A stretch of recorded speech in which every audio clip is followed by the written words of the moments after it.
Bonjour, bonsoir, Nabana Congo. Wabino sentinelle ya RDC, le prophète surnaturel Élysée. Le lendemain, bozomo na ba petit écran Nabino. Na eko annoncé Nabana Congo, na communauté congolaise, communauté nationale, Ngai Élysée, serviteur de Dieu, sentinelle ya RDC, leader panafricain, il y a mouvement Ligue de Bantou, Natiki Moïse pe Natiki ensemble. Na quitté ensemble oezali nouvelle qui toko pona ngai. Bakabwanaka, il y a toujours des raisons. Raison nanga ezali misatu. Oyo na kabwani na Moïse Katumbi na parti politique na ye ensemble. Mais avant d'appeler ça les trois raisons, na lingina c'est la communauté tant nationale qu'internationale. En 2011, moi Namboka Jano Kabouya, qui est maintenant avec le président de la République Fachi, à Benganga en 2011, à Yebisanga Lisolo et à Moïse vers la fin 2011, en 2012 na début, Jano Kabouya est venu en Afrique du Sud, Tokutani à Meminga chez un certain Salomon. Naebe que Moïse na de azalaki gouverneur ya katanga na tikala koyeba Salomon te. Tokei na Jano Kabouya na Palacio Hotel batwa ebi na Fourways na moni Salomon. Na luka Moïse Katumbi te. Moïse Katumbi nda luka ngai. Atinda Salomon alongwe Lubumbashi ayeko luka ngai bayaki na Jano Kabouya. A proposé ngai na banda kolobela Moïse Katumbi. Na lopoto nazala chargé de presse et de communication à Moïse Katumbi. Et à cette époque, Moïse Katumbi était gouverneur ya Katanga. Poumou économique en Mboka Nabiso, membre ya PPRD, patron naye Joseph Kabila.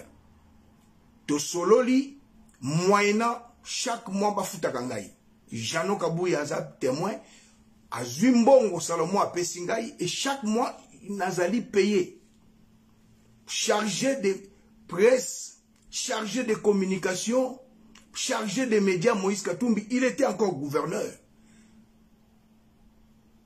Et na Bruxelles, tozala kina Jano Kabouya, à l'époque, 2011-2012, tozala kina ndeko, prophète Jojo Mbayo, asala mouvement katumbiste, babotola yango na Moïse Katumbi, tozala kina djedene makuba na Bruxelles, Moïse était encore gouverneur.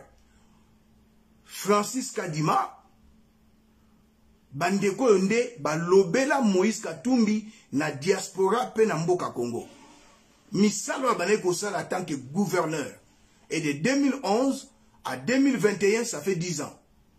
Et voici les raisons où nazali koloba. Ponatina na kaboy na Moïse Katumbi. Moïse Katumbi ne considère pas bandeko ya diaspora. Surtout Salomon, oyo Moïse Atinda qui a contacté Ngai. Tozomo na kati na ensemble, bandeko ya diaspora, ban katumbiste ya première heure, ya Tongo, Jojo Mbayo, Francis Kadima, Djedene Makuba akendane na Kinshasa, Jano Kabouya na pesi raison akendana ye, pona nini, et loko moko ya malungeza na kati na ensemble était. Moi j'ai été consulté. Moïse Katumbi a lukanganga na luka yote.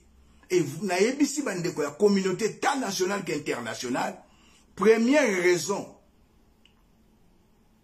Salomon leki oyo azali ko binisa kokosa biso na kati na diaspora. Mais tomoni président de la République Félix Tshilombo Antoine Tshisekedi élu, il a honoré la diaspora. Félix a honoré la diaspora. Prophète Boom Crash n'a quitté ensemble, n'a kotika la kozongate, ezali conviction, n'a longwe ensemble. Moïse est malhonnête. Salomon malhonnête. Ba hypocrite. N'a longwe ensemble. Baza banzambe te. N'a longwe ensemble. Première raison. Biso mututo bimisa Moïse Katumbi sur le plan politique. C'est la diaspora. Biso ne to bimisa na diaspora. Mais ton moni président Fachi a élu, il a honoré la diaspora. Tomoni Yango. Il a plus de 4 ministres de la diaspora. Ba conseiller na ba la diaspora. Tu es même na Vital Kamere a récupéré 2 ou 3 personnes na diaspora. Les loyaux, nouveau gouvernement Zobima. Moi Namboka Jean-Pierre Bemba Gombo a Bengisi Jean-Jacques Mbungandi na diaspora. Mais c'est regrettable. Moïse Katumba linga sakanana batu. Moi je suis plus âgé que Moïse. Yo ou Pétier Salomon. Nako bota yo so za mona 73 74 nako bota yo. Moïse Katumba aza jeune père nanga aza petit frère. Na bandi combat en 2003 avec mon père spirituel Coutinho Fernando. Moïse Katumba était commerçant. Moïse Katumba ozali moine na politique. Et d'abord Moïse Katumba n'est pas un politicien. C'était commerçant. Aza na makamba football. Les lots na zasus na bino na ensemble était. Na tiki bino.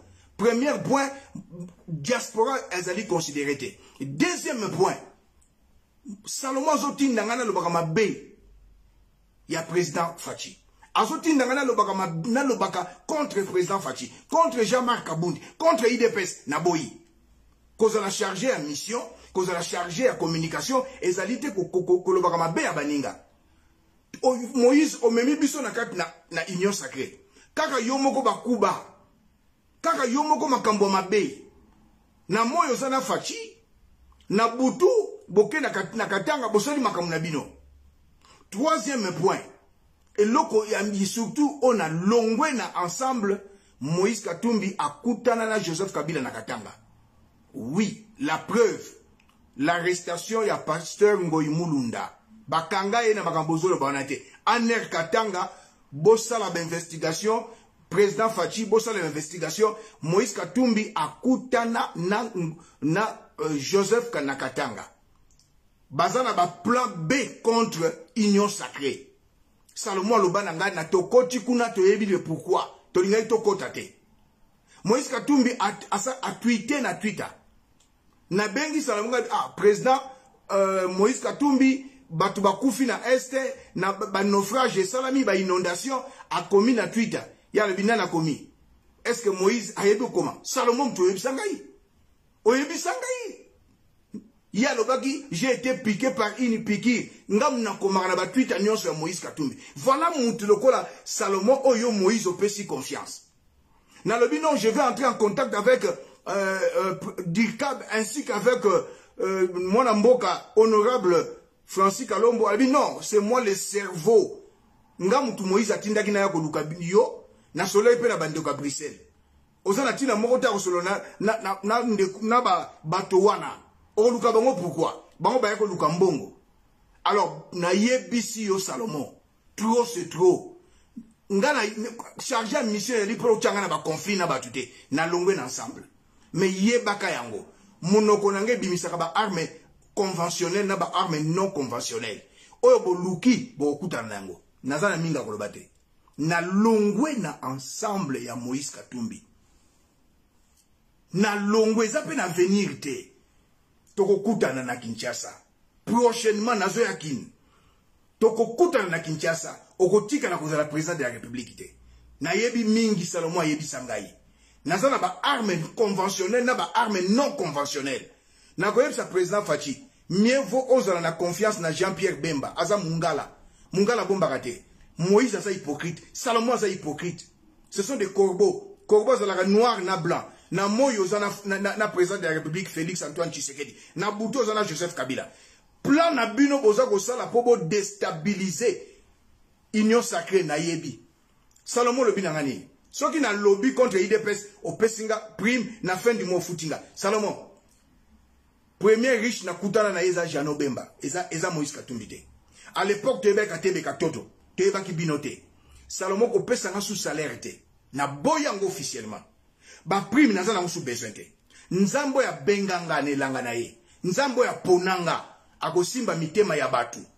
Na kofuta ndaku na kosala ba besoin na sanango. Ko pesanga sous salaire te.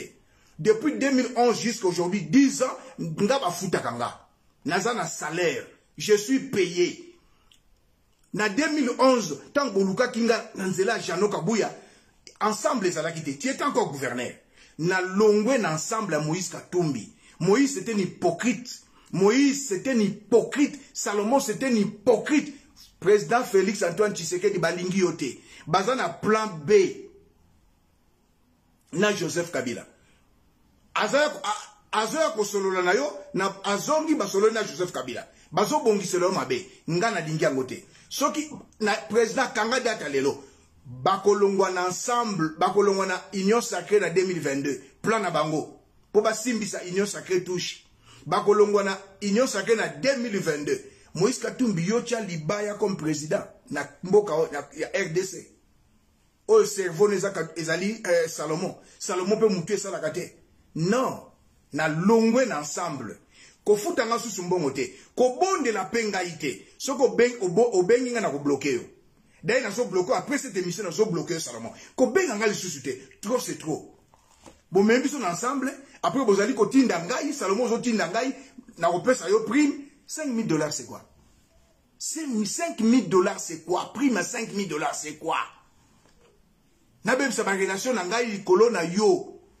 au côté ça na conflit na Jama Kabundi loba na Jama Kabundi boy loba na Fachi boy loba na IDPS boy lelo chikicha cha na kaboy na ensemble de la ya yo parti moko bendi osomba kabatu Salomon m'a dit Twitter na yo mutako marango ya Salomon il m'a dit ayobi yo le côté aux gens légers Salomon m'a beaucoup dit Salomon léo na le bien côté Tinda batu baba na koloba contre nga po opesa kanga mbongo na loba chargé de ya communication depuis 2011 10 ans dans le bit na boy pesa ba pecha mike ba yibi koloba te mbongo na ko bimisa ba armes non conventionnelles et ko bimana munoko nanga j'ai des armes conventionnelles j'ai des armes non conventionnelles et ko bimana munoko nanga Moïse 2023 vous allez candidat président o chano libaya ngana ko kwesa yo na yebi mingi na ko bimisa yango Pona lelo esili. Chikicha cha cha. Chikicha cha cha.